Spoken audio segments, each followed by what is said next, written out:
कुछ देर की खामोशी है, फिर शोर आएगा। आज कुत्तों का वक्त है, कल हमारा दौर आएगा। लब्बैक या रसूल अल्लाह, लब्बैक या रसूल अल्लाह, लब्बैक या रसूल अल्लाह। औरत खुदा भी होती है, गॉड और गॉडेस होता है। उज़्ज़ा उनकी देवी का नाम था। वो अबू सुफियान कहने लगा हमारे पास तो उज़्ज़ा है जो इज्जत देने वाली है, तुम्हारे पास कुछ नहीं। हुजूर ने फरमाया उमर जवाब दो, जवाब दो। हजरत उमर ने कहा अल्लाहु मौलाना वला मौला लकुम, अल्लाह हमारा मददगार है, तुम्हारा कोई नहीं। जवाब बराबर बराबर का चल रहा था तो अबू सुफियान खामोश। उसके बाद आखिर में कहने लगा कोई बात नहीं उमर, तुम लोग जिंदा हो लेकिन बदला बराबर हो गया। बद्र के मैदान में हमारे 70 तुमने मारे थे, ओहद के मैदान में 70 हमने तुम्हारे मारे, बराबर बराबर हो गया। कमाल का जवाब दिया हज़रत उमर ने, कमाल का जवाब है। अबू सुफियान कहने लगा बराबर बराबर हो गया, तुमने 70 हमारे मारे थे, हमने 70 तुम्हारे मारे हैं, जंग बराबर हो गई। हज़रत उमर जलाल में कहते हैं ओ अबू सुफियान कौन सी बराबरी की बात कर रहा है, 70 तुम्हारे और 70 हमारे मारे गए तो क्या बराबरी है? हरगिज़ नहीं, तुम्हारे जो मरे हैं वो दोज़ख में हैं, हमारे जो मरे हैं वो जन्नत में हैं। नारे तकबीर, नारे रिसालत, अज़मते मज़हबे इस्लाम, मुबल्लिगे मसलके आला हज़रत। मेरे अजीजों, यहां पर वजाहत के साथ एक बात ये भी कह दूं, ये अबू सुफियान के उस वक्त के हालात है जो जमाने कुफ्र में थे, लेकिन बाद में वो दामन इस्लाम से वाबस्ता हुए और रसूलुल्लाह के सहाबी हुए। हम उनकी शान में अदना बराबर भी तौहीन न कर सकते हैं और न बर्दाश्त कर सकते हैं। एक बात याद रखें, सैयदना अबू सुफियान रज़ी अल्लाह ताला अन्हु, लेकिन हालत कुफ्र के हालात थे। जब मुकाबिल में चीजें आई तो तारीख में जो चीज रकम है वो बयान की जाती है। ओहद के मैदान में जो जंग का पासा पलटा है वो भी किसकी वजह से? खालिद बिन वलीद की वजह से। जब वो उनकी तरफ से सिपह सालार बन करके आए थे और ओहद के मैदान का पासा ही पलट दिया, लेकिन जब हुजूर पाक सल्लल्लाहु अलैहि वसल्लम के दामन से वाबस्ता हुए तो सैफुल्लाहिल मसलूल बन गए रज़ी अल्लाह ताला अन्हु। अजीजा ने गिरामी वक़ार, मैं यहाँ जो बात अर्ज कर रहा हूँ ये है, बराबरी कभी नहीं हो सकती, बराबरी कभी नहीं हो सकती। मैं ज्यादा देर गुफ्तगू नहीं करूंगा, बस मैं तुम्हारे जोश को गर्म रखना चाहता हूँ। नर्वस नहीं होना। गज्जा के हालात देख करके, फिलिस्तीन के हालात देख करके रोना किसको नहीं आता? हर एक को आता है, रोना सबको आता है, लेकिन इसका मतलब ये नहीं है कि अब दीन इस्लाम खत्म हो जाएगा ना, हरगिज नहीं। हमारे मर जाने और हमारे कत्ल हो जाने का नाम इस्लाम का खत्म नहीं है। और चंद दिनों पहले एक नौजवान नर्वस था, मायूस था। क्यों?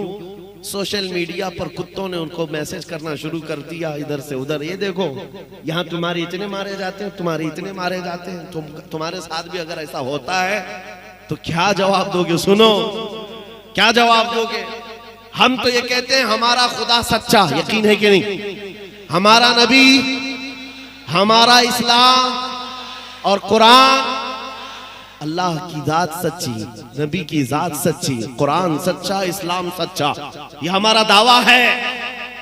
तब ये इन जालिमों की तरफ से ये बात आती है कि तुम्हारा जब सब ठीक है, सब अच्छा, सब सच्चा, तो सबसे ज्यादा तुम्हारे क्यों मारे जाते? पूरी दुनिया में इराक हो, अफगान हो, शाम हो, यमन हो, फिलिस्तीन हो, बर्मा हो, जगह जगह देखो तुम्हारा कत्ले आम है, मारे जाते, काटे जाते हैं। मेरे अजीजों, इससे मायूस होने की जरूरत नहीं। सिर्फ और सिर्फ जवाब यह है, जालिम तुझे पता नहीं, हम मोहम्मदुर रसूलुल्लाह को शमा मानते हैं और हम परवाने हैं, और परवाना आता ही है मरने के लिए।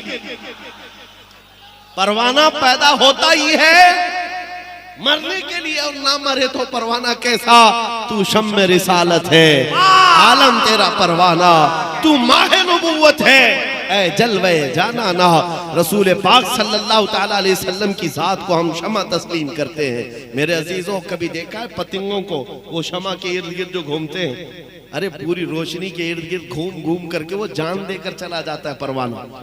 परवाना वहां जान देता है और उस वक्त तक रोशनी के पास से हटता नहीं जब तक जान जाती नहीं है। और ये परवाने हैं पूरी कायनात में जो मारे जा रहे हैं, किसके नाम पर मारे जा रहे हैं? नबी के नाम पर। और हम इस बात को हादसा नहीं समझते, ये तो हमारे लिए इनाम है। हुजूर पाक सल्लल्लाहु अलैहि वसल्लम के सहाबा ने हमें ये सिखाया है, सहाबा ने हमें ये सिखाया है कि वो खातून मदीने की उहद के मैदान में जिसके 4 रिश्तेदार मारे गए थे, बेटा भी, भाई भी, बाप भी, शोहर भी, उस खातून को जब कहा गया तुम्हारा बेटा भी कत्ल हो गया, तुम्हारा भाई भी, तुम्हारा बाप भी, तुम्हारा शोहर भी, वो खातून क्या कहती है? लोगों बताओ अल्लाह के नबी सलामत हैं कि नहीं? आमिना के लाल सलामत हैं या नहीं? और जब कहा गया नहीं वो सलामत है तो वो कहती भी थी दिखाओ मुझे, मैं देखना चाहती हूँ अपने बेटे की लाश नहीं, पहले रसूलुल्लाह को देखना चाहती हूँ। और जब देखा आंचल सामने फैला कर कहती है मेरा चांद सलामत तो पूरी कायनात सलामत। या रसूल अल्लाह कुल्लु मुसीबतिन बादका जुललुन, अल्लाह के नबी अगर आप हैं तो फिर हर मुसीबत छोटी है, हर मुसीबत छोटी है। ये सहाबा ने हमें सिखाया है। मौत अगर हुजूर पाक के नाम पर आती है तो ये हमारे लिए हादसा नहीं है, हमारे लिए तोहफा है, यह तोहफा है। खुश नसीबों को हुजूर पाक की खिदमत और वफादारी में चुन लिया जाता है। अजीजा ने गिरामी वक़ार, एक खातून मदीने की ऐसी आई थी मैदान उहद में ही, जब उसके जवान बेटे की लाश मैदान में है, आकर के वो अपने बेटे को देखने से पहले हुजूर से इजाजत लेती है, आका मैं अपने जवान बेटे की लाश देखना चाहती हूँ, इजाजत है? हुजूर ने फरमाया जाओ देख सकती हूँ। जब वो आई तो जानते हो क्या कर रही थी? कमाल की औरतें थी मदीने की, कमाल की औरतें। आकर अपने बेटे को देखा, रोना धोना नोहा मातम नहीं, बच्चे को, अपने बेटे को, जवान बेटे को पलट दिया, लाश को जुब्बा उठाया और पीठ पर हाथ फेरने लगी और उसके बाद सजदा शुक्र अदा कर रही। वहां मौजूद साहबा ने पूछा बड़ी भी ये क्या कर रही हो? वो खातून क्या कहती है, सुन बेटा, जब ये मेरा लाल घर से निकल रहा था मैंने इसको एक वसीयत की थी कि बेटा अगर नबी पाक पर हालात सख्त हो गए, दुश्मन गालिब आने लगे, पीठ फेर करके भागना मत मैदान से, और अगर भागते हुए मारा गया मैं अपना दूध माफ नहीं करूंगी। ये मां ने कहा था, मैंने अपने लाल से कहा था बेटा दूध माफ नहीं करूंगी, और मैंने घर में सुना कि हालात मैदान में सख्त हो गए थे, दुश्मन गालिब आ गए थे, तो मेरा दिल हिचकोले खाने लगा, कहीं मेरा बेटा मैदान छोड़कर भागा तो नहीं, हुजूर पाक सल्लल्लाहु अलैहि वसल्लम की वफादारी से भाग तो नहीं गया। बाद में पता चला नहीं तुम्हारा मेरा बेटा भी शहीद हो गया। फिर भी दिल घबरा रहा था कि कहीं भागते हुए तो नहीं मारा गया है, भागते हुए तो नहीं मारा गया है। मैं आकर मदीने से दौड़ते हुए सिर्फ इसलिए अपने बेटे की लाश को पलटकर पीठ को हाथ फेरते हुए देख रही थी कि कहीं पीछे से तीरों से मार खाकर मरा तो नहीं है। फिर मैंने सजदे शुक्र इसलिए अदा किया कि मेरे बेटे की पीठ पर एक भी तीर का निशान नहीं है, जो निशान खाया है सीने पर जख्म खा करके इंतकाल किया। नारे तकबीर, नारे रिसालत, मुहाफिज़े नामूसे रिसालत। ऐ नौजवानों, उनके लिए एहसास था, अपने जवानों को, अपने लालों को नबी पाक के कदमों में डाल देते और उसके बाद फिर ये कहते जान दी हुई उसी की थी, हक तो ये है कि हक अदा ना हुआ। कैसी गुलामी थी ये। आज एक लाठी डंडे से भाग जाने वाली कौम फिर इज्जतों की बात करती है। आज हमारे लिए जरूरत है इस बात की मेरे अजीजों, मैं आपको न लड़ने की बात कर रहा हूं, न चाकू छुरी बारूद बंदूक तलवार की बात कर रहा हूं, बस इतनी तो बात करता हूं। आ जाओ जामा इश्क मोहम्मद तो पहन लो, एक बार नबी पाक के अखलाक पर उतर करके तो देखो। तुम जिस गली से भी गुजरोगे तुम्हारी खुशबू से कई कीड़े यूं ही मर जाएं। हाँ, मुकाबले की जरूरत ना पेश आए, तुम्हारा चलना फिरना कई लोगों की मौत का सबब बन जाए। दुश्मनों को उंगली उठाने तो दूर की बात है, नजर उठाकर देखने की हिम्मत ना हो। हमने देखा है 100 साल पहले जामा इश्क मोहम्मद पहनकर बरेली की सरजमीन से जब इमाम अहमद रजा कलम उठाए थे उसकी खुशबू 100 साल बाद आज तक महसूस की जाती है। यहाँ तो खुशबू महसूस की जाती है, लेकिन नजदीक किलों के अंदर आज भी जलजला महसूस किया जाता है। उस आला हजरत के कलम ने क्या जलजला पैदा किया था, क्या जलजला पैदा किया था। क्यों मेरे अजीजों, आला हजरत कौन सी फौज बनाए थे, कौन सी फौज, कहां लेकर के निकले थे, किस मैदान में आए थे। आप तारीख पढ़ करके बताओ। वो बरेली की सरजमीन पर अपनी खानकाह में बैठ करके जिहाद कर रहे थे कलम से। इसका मतलब ये है मेरे अजीजों, हुजूर पाक का दिफा करने के लिए सिर्फ तलवार ही की जरूरत नहीं। अल्लाह करीम हालात जमाना के एतबार से तुम्हें जो ताकत अता किया है उस ताकत से दिफा करो। जुबान है तो जुबान से, कलम है तो कलम से, अखलाक है तो अखलाक से दिफा करो। दिफा हर मैदान में कर सकते हो और उसका असर होगा। आप क्या समझते हैं असर नहीं होता? जो लोग ये समझते हैं ना, पहले भी हम बच्चे थे, खाम ख्याली थी, हमारे एक के जाने से क्या होगा। नक्कार खाने में तोते की आवाज कोई माना नहीं रखती, ये मशहूर मुहावरा है। जहां बड़े बड़े ढोल बज रहे हो वहां तोता पुकारे तो कहां जा आए। लेकिन ये मुहावरा उल्टा है, जैसे भी बड़े ढोल बज रहे हो, तोता अगर इखलास से पुकारे तो उसी की आवाज गूंजती, उसी की आवाज गूंजती है। 2 साल पहले जिस पाखंडी को हमने पुकारा था वो कोई 50,000 का मजमा नहीं था, वो कोई बहुत बड़ी कॉन्फ्रेंस नहीं थी, वो कोई बहुत बड़े मीडिया प्लेटफॉर्म से नहीं पुकारा गया था। एक मस्जिद थी, सामने 50 लोग बैठे होंगे, लेकिन दर्द के साथ जब पुकारा, सटीक निशाना सीधे उसी कुत्ते तक पहुंचा था।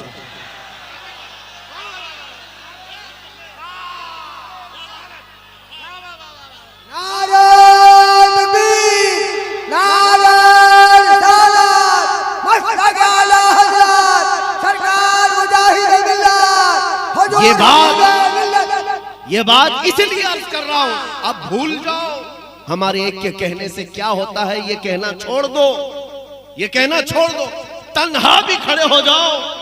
तुम्हारा काम है बोलना, पहुंचाना तो मेरे रब की शान।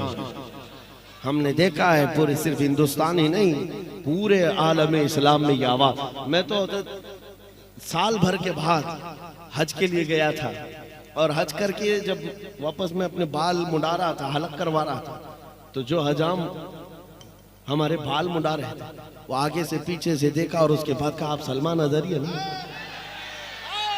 मैंने कहा हाँ है।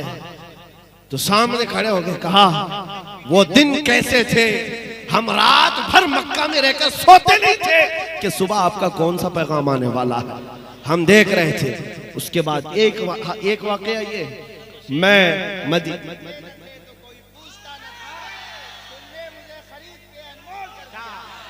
मदीने तैयबा से हमारी जिंदगी का खुलासा मैं बता रहा हूं। पूरा हिंदुस्तान कितना चाहता है ये अपनी जगह पर। मदीने तैयबा में हाजिरी देकर बाहर निकल रहा था, सफाई करने वाले वो हमारे मुल्क से होंगे या पाकिस्तान से होंगे, ड्रेस पहने रहते हैं और वहां पर भी वो लाल दुपट्टे वालों की उनकी नजर ज्यादा होती, बचते बचाते। करीब में आए, जन्नतुल बकी के पास जा रहा था, एक साहब आए, उन्होंने पकड़ कर कहा मैं आपसे मुसाफा करना चाहता हूँ, हाथ चूमना चाहता हूँ। वहां नहीं कर सकता था, यहाँ तक आ गया आपके पीछे। मैंने कहा ठीक है मिल लेते हैं, मुसाफा किया। उसके बाद उन्होंने कहा रमजानुल मुबारक के दिन थे जब आप हिंदुस्तान में बैठकर ऐलान कर रहे थे और कोरोना के सख्त लॉकडाउन चल रहे थे, मस्जिद नबवी में लोगों का आना जाना बंद था, हम सफाई के लिए अंदर जाते थे और दिल इतना बेकरार होता। रात को जब आप वहां से कुछ ऐलान कर रहे होते, मैं मोबाइल चालू करता और हुजूर के कदमों में जाकर यूं रखता था और कहता था कि ऐ अल्लाह के नबी, इस बंदे पर आप तवज्जो फरमाते। ये उनका मोहब्बत का, उनके इखलास का या उनकी ये हमदर्दी का इजहार था। लेकिन उसी दिन मैंने समझ लिया हमारी बात हुजूर के कदमों तक पहुंच गई, ये हमारी जिंदगी की मेराज। अगर हुजूर पाक सल्लल्लाहु ताला अलैहि वसल्लम तक ये बात पहुंच रही है और पहुंची ना होती तो ये मदद का हाल होता भी नहीं, ये हालात होते भी नहीं। यह उनका करम है, वरना मुझ में तो ऐसी बात नहीं। अजीज़ान गिरामी वक़ार, मैं तुम्हें ये बात के लिए सारी चीजें बता रहा हूं, मैं अपनी तारीफ करना या बड़ाई मारने का कायल नहीं हूं। सिर्फ इसीलिए कह रहा हूं, ये कहना भूल जाओ कि मेरे एक से क्या होता है, ये सब भूल जाओ। उलमा के लिए हमारे चाहने से क्या होता है, कुछ नहीं, अल्लाह के चाहने से वो तो होता है। और रब तबारक व तआला जब चाहे जिसकी आवाज जहां पहुंचाना है वो पहुंचाता है। अरे मियाँ आप तो इंसान हैं, आप तो हुजूर पाक के आशिक हैं, उम्मत हैं। बगदाद में ततारियों ने जब हमला किया था पूरे मुसलमानों को ऐसा मजलूम, ऐसा जुल्म किया था कि बेड़ियों में बांध करके बादशाह के सामने लाकर खड़ा किया। और जानते एक पादरी को ला करके गुस्ताखी कराई जाती थी, हुजूर के शान में गालियां दिलाई जाती थी। एक मुसलमान भी खड़ा होने की ताकत नहीं रखता, सबकी जंजीरें बंधी थी। उन हालात में कौन था जो नबी पाक की इज्जत की दिफा कर रहा था? फतहुल बारी अल्लामा इब्ने हजर अस्कलानी फतहुल बारी के मुसन्निफ, उन्होंने ये वाकया बयान किया है। ततारियों के दरबार में बादशाह का एक कुत्ता था पाला हुआ, और सोने की जंजीर से बंधा रहता था। ट्रेंड कुत्ता है, आवारा नहीं, बादशाह का कुत्ता था। पादरी जैसी गुस्ताखी करने लगा, कुत्ता वहीं से भौंकने लगा। लोगों ने कहा देख तेरी बातें उसे अच्छी नहीं लग रही, भौंक रहा है। पादरी ने कहा उसे क्या समझ आती है कि मैं क्या कह रहा हूं। फिर वो हुजूर की शान में तौहीन कर रहा था, कुत्ता फिर भौंकने लगा। लोगों ने फिर कहा नहीं तेरी ही बयान पर भौंक रहा है। उसने कहा नहीं मेरे बयान पर नहीं भौंक रहा है, वो ऐसी ही है। सिपाहियों ने कहा वो पागल कुत्ता नहीं, बादशाह का कुत्ता है, यूं ही किसी पे भौंकता नहीं। वही ईसाई पादरी फिर जब हर्जा सराई शुरू किया तीसरी बार, तारीख गवाह है मेरे अजीजों, वो कुत्ता जंजीर तोड़कर निकला। और ऐसा निकला कि दम सदन में उस ईसाई पादरी की छाती पर चढ़कर चीर करके टुकड़े कर दिया और उसको दम सदन में खत्म कर दिया। उस कुत्ते की हैबत पूरे दरबार में तारी थी। कोई उसे छूने की हिम्मत नहीं कर रहा था, कोई पकड़ने की हिम्मत नहीं कर रहा था। बादशाह भी खड़ा हो गया, सब खड़े हो गए। और उस वक्त तारीख में मौजूद है, इस वाक़े को देखकर 10,000 ततारियों ने इस्लाम कबूल कर लिया था। 10,000 ततारियों ने इस्लाम कबूल कर लिया। और इसीलिए हम कहते हैं मेरे अजीजों, दिफा करना है, खड़े हो जाओ, कोई मसला नहीं, अल्लाह की मदद आएगी। मुझे बगदाद शरीफ में हमारे पड़ोसी मुल्क के एक साहब है, मौलाना साहब है, उन्होंने कहा था आप इतना बोल रहे हैं, आपके मुल्क में यहाँ के हालात तो हम सुनते रहते हैं, बड़े सख्त हैं, या मॉब लिंचिंग, मारे जाते हैं, सारे ऐसे वैसे हालात हैं, फिर आप कैसे बोलते हैं? हमने उनसे कहा था आपसे ज्यादा हम आजाद हैं अल्हम्दुलिल्लाह। वजह यह है कि हम नबी पाक सल्लल्लाहु तआला अलैहि वसल्लम के वो कुत्ते हैं जिसको आला हजरत ने कहा था क्यों दबे जिस पे हिमायत का हो पंजा तेरा, क्यों दबे जिस पे हिमायत का हो पंजा तेरा, शेर को खतरे में लाता नहीं कुत्ता तेरा। सगे तैबा सब मुझे कह कर के पुकारे बेदम, यही रखियो मेरी पहचान मदीने वाले। अज़ीज़ान गिराम वक़ार, मेरी इस तकरीर का खुलासा अगर आपको समझना है तो वो ये है, अपना तारुफ, अपना इंट्रोडक्शन अब ये मालदारी से, मनसब से और घर बार से, जायदाद से छोड़ दो। फ़ख्र करना है तो हुजूर की निस्बत पर फ़ख्र करो, हुजूर की निस्बत पर, उनकी इज्जत पर फख्र करो। आजार कोई तुमसे ये कहे, और मीडिया में दज्जाली मीडिया बैठ करके जितना भी भौंके कि तुम्हारे हालात बड़े बदतर हो गए। अभी अभी मैं देख रहा था कांग्रेस का एक बड़ा लीडर है, वो कह रहा था दलित समाज से भी ज्यादा गए गुजरे हैं मुसलमानों के हालात। सही कहते होंगे तुम, एजुकेशन में और बहुत सारी चीजों में वो अपना एनालाइज बताते हैं कि ये बहुत ज्यादा बैकवर्ड है, बहुत ज्यादा टूटे हुए हैं, बिखरे हुए हैं। हमें पता है, ये बार बार हमें बताते हैं, लेकिन उसके बावजूद हमें ये भी पता है कि हमारा नाम तुम्हारे लिए कितना ज्यादा अहमियत रखता है। ये टूटी बिखरी हुई कौम को 24 घंटे तुम्हारा दज्जाली मीडिया भोंक भोंक करके क्यों बताता है? रोटी हमारे नाम से चलती है, दुकान तुम्हारी हमारे नाम से चलती है। बल्कि आज तो हालात ऐसे हैं, इन कीड़ों में से किसी को हीरो बनना है तो हमारा नाम लेना पड़ता है। दीन इस्लाम पर कुछ बोल दे, हुजूर की जात पर कुछ बोल दे तो वो हीरो बनने की कोशिश करता है। अरे जालिमो, तुम अपना कुछ तारुफ कराते अपने ही दीन से, तुम्हें हीरो बनने के लिए भी इस्लाम का सहारा लेना पड़ता है। इस्लाम पर उंगली उठाते हैं तो उनको लगता है कि हम हीरो बन जाएंगे अपनी कौम में। अजीज़ान गिरामी वक़ार, आज तक अल्हम्दुलिल्लाह ये हमारा खासा है, हम किसी और पर बोल करके कभी हीरो नहीं बनते, हुजूर की बात करते हैं और हर दिल पे राज करते हैं। हमारे पास कमी किस बात की है? अरे हुजूर के अखलाक और हुजूर का तारुफ और हुजूर की तारीफ करने पर लग जाए तो वक्त का मुजद्दिद भी ये कहता है, हैरान हूं मेरे शाह मैं क्या क्या कहूं तुझे, लेकिन रजा ने खत्म सुखन इस पे कर दिया, खालिक का बंदा खल्क का आका कहूं तुझे। क्या कम है हमारे पास बयान करने के लिए? उन्वान इतने, मवाद इतने। मैं मिस्र में एक खतीब को जानता हूँ, नाबीना है, पैदाइशी नाबीना, और एक सिलसिला दंदराबिया वहां पर होता है। वो सूफिया इकराम का सिलसिला है। मस्जिद में हम कभी जुमा में जाते थे, वो खतीब जो बयान करते हैं हकीकत मोहम्मदिया पर, अल्लामा साहब मैं कह रहा हूँ, वो बयान कर रहे थे, 2010 की बात कर रहा हूँ, और उनका बयान दिल पर लिक्कत तारी करता था। हुजूर की शान में जब बयान करते, मैंने जुमा के बाद उनसे मुसाफा किया और उनसे कहा कि आप इस उन्वान पर कितना बेहतरीन खिताब करते हैं। उन्होंने कहा पिछले 12 साल से मैं इसी उन्वान पर गुफ्तगू कर रहा हूं, अभी तक इस मौजू से हटा नहीं। पिछले 12 साल से हर जुमा एक ही मौजू है और हर जुमा वो अलग उन्वान है। और उन्होंने कहा कि मैंने कसम खाई है जब तक मेरी जुबान चलती रहेगी इसी उन्वान पर बोलूंगा। हुजूर के अखलाक पर, हुजूर की हकीकत मोहम्मदिया उनका मौजू है। मेरे अजीजों, ये तो एक मिसाल में बता रहा हूँ, कहाँ कहाँ कितने बड़े बड़े आए। सादी शिराजी ने कहा था बलगल उला बि कमालिही कशफत दुजा बि जमालिही हसनत जमीउ खिसालिही सल्लु अलैहि व आलिही। हाफिज शिराजी ने कहा था या साहिबल जमाली व या सय्यदल बशर मिन वजहिकल मुनीर लक़द नुब्बिरल क़मर ला युमकिनु सनाउ कमा कान हक़्क़ुहु बादस खुदा बुजुर्ग तुई किस्सा मुख्तसर। और शरफुद्दीन बुसीरी ने कहा था मुहम्मदुन सय्यदुल कौनैनि वत्थक़लैनि वल फ़रीक़ैनि मिन अरबि व मिन अजमी हुवल हबीबुल लज़ी तुरजा शफ़ाअतुहु लिकुल्लि हौलिन मिनल अहवालि मुक़्तहिमी। या रब्बि बिल मुस्तफ़ा बल्लिग़ मक़ासिदना वग़फ़िर लना मा मज़ा या वासिअ अल करमी। 170 अशार लिख डाले, 170 अशार हुजूर पाक के अखलाक में। फिर भी दावा ये नहीं था कि मैंने पूरा बयान कर दिया है।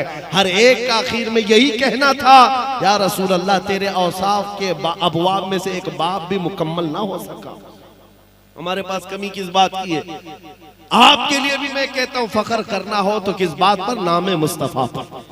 इसके बाद आप फख्र करेंगे हुजूर की गुलामी पर। हुजूर की गुलामी पर फख्र है आपको? अगर दुनिया आपको कहती है मोहम्मद का गुलाम तो बुरा लगेगा कि अच्छा? अरे अच्छा क्या, हमारी जिंदगी की मेराज है। हम तो कुत्ता कहलाना चाहते हैं, मैं गुलाम की बात कह रहा हूं। दुनिया अगर कहे हुजूर का गुलाम, मोहम्मद अरबी का गुलाम, एतराज है कोई? नहीं है तो हुजूर का खुल के गुलामी करो ना। गुलाम कहे कोई तो आपको एतराज नहीं, तो आओ खुल के गुलामी करो, छुप करके गुलामी नहीं। इश्क हो तो इजहार भी होना चाहिए, इश्क हो हुजूर से तो इजहार भी होना चाहिए। ये दाढ़ियां चिलाकर, टोपियां छुपाकर, यहूदियों और ईसाइयों के लिबास पहनकर, ये कौन सी गुलामी की बात है? हुजूर की गुलामी है तो खुलकर गुलामी करो। दुनिया को चोटी रखने में शर्म नहीं आती, मुझे दाढ़ी रखने में क्यों शर्म है? हकीकत है या नहीं? अरे मेरे अजीजों, वो चड्डी पहन करके घूमे, शर्म नहीं आती, हमें हुजूर के अखलाक पर क्यों शर्म आए? हम आमिना के लाल के अखलाक पर क्यों हया करें? इसलिए कि हमारा अकीदा यह है कि पूरी कायनात में सबसे ज्यादा हसीन कोई चेहरा है तो आमिना के लाल का। अकीदा है कि नहीं है? यकीन है कि नहीं है? हुजूर से ज्यादा किसका जमाल है? फिर आपसे मैं यही कहता हूं, जब आपका सब ये मानना है, सब आपका ईकान यही कहता है हुजूर से बढ़कर कोई नहीं, तो फिर उनके कदमों को छोड़कर कहीं और क्यों जाए? ऐरे गैरे नत्थु खेरे के पीछे भागते रहोगे तो हालात यही होंगे। उनके जो हम गुलाम थे, खल्क के पेशवा रहे, उनसे फिरे जहां फिरा, फिर आई कमी वकार में। आज जानते हो आला हज़रत इमाम अहमद रजा खां फाजिल बरेलवी रज़ी अल्लाह तआला अन्हु का मकाम व मर्तबा पूरी दुनिया में इतना बड़ा कैसे है? वो आला हजरत सिर्फ फकत एक मौलवी का नाम नहीं है। सुनो, हर चीज अल्लाह ताला ने अता की। इल्म का बादशाह, उलूम व फनून का माहिर कामिल है, और तकवा व तहारत में भी इमाम है, और खानदान से भी कम नहीं है, बड़े खानदान का, और माल में भी कम नहीं, कई जमीनों और जायदादों का मालिक। औलाद भी अल्लाह ने ऐसी दी कि एक मुफ्ती आजम तो दूसरा हुज्जतुल इस्लाम। फख्र करने के बहुत जरिए थे। बरेली का बड़ा जमींदार हूं मैं, फतावा रज़िया लिखने वाला हूं मैं, मुफ्ती आजम हुज्जतुल इस्लाम का बाप हूं मैं, नकी अली और रजा अली का बेटा और पोता हूं मैं। इन सारी बातों पर इमाम अहमद रजा को फख्र करते हुए कभी नहीं देखोगे। जब अपना इंट्रोडक्शन कराना हुआ यूं कहा, उस गली का गधा हूं मैं जिसमें, उस गली का गधा हूं मैं जिसमें मांगते ताजदार फिरते हैं। और इन कुत्तों को बताया था आला हजरत ने, जो आज धर्म परिवर्तन करते, अपना नाम बदल करके, दीन बदल करके दूसरों की धोतियां और जूतियां उठाने के लिए निकले थे। आला हजरत ने 100 साल पहले कहा था, या रसूल अल्लाह, जो तेरे दर से यार फिरते हैं, दर बदर यूं ही खार फिरते हैं।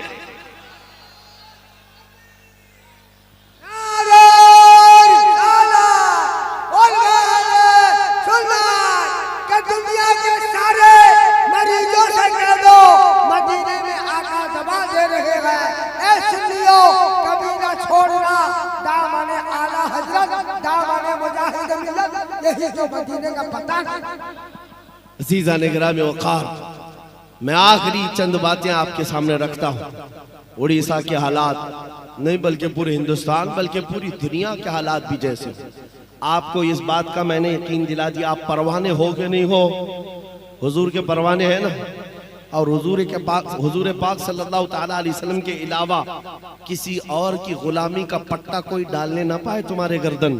इतनी बात याद रखना, आवारा बन करके मत घूमना कि कोई भी अपना पट्टा डाल करके तुम्हें ले जाए। इसलिए कि जो आवारा होता है उसको म्युनिसिपैलिटी वाले उठा के ले जाते हैं। हाँ, और जो पट्टे वाला होता है उसको आला हजरत कहते हैं, इस निशानी के जो सग है नहीं मारे जाते। हश्र तक मेरे गले में रहे पट्टा तेरा। हाँ, पट्टा रहना चाहिए लेकिन ऐसे वैसे का नहीं, दोपहर में नीला, शाम में लाल, फिर दूसरे दिन हरा नहीं। एक पट्टा पड़ा है, किसी की जय विजय क्यों पुकारें, क्या गरज हमको, हमें काफी है सैयद अपना नारा। या रसूल अल्लाह, हमें काफी है सैयद अपना नारा। इस बात पर जमे रहो, डटे रहो, और वक्त अच्छा आने वाला है मेरे अजीजों।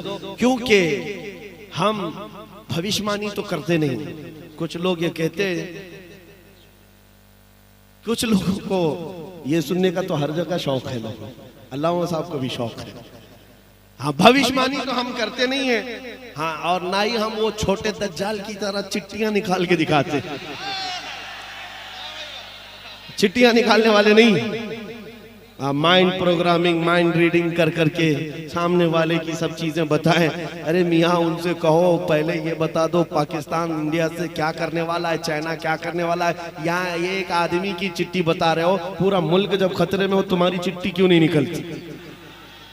और सारे हॉस्पिटल बंद कराओ, चिट्ठियों से चलेंगे, सारे सब चिट्ठियों से चले।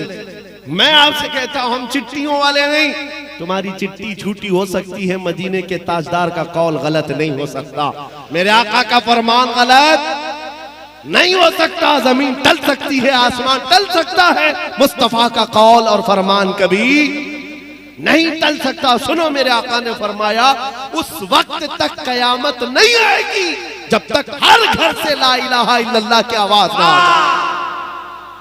अगरचे काफिरों को बात बुरी लगती हो, मेरे आका ने फरमाया हर घर से हर फर्द की आवाज आएगी, ला इलाहा इल्लल्लाह, ये आवाज आएगी। वो इमाम मेहदी का दौर होगा, वो आएगा वक्त। इसी को शायर ने जो कहा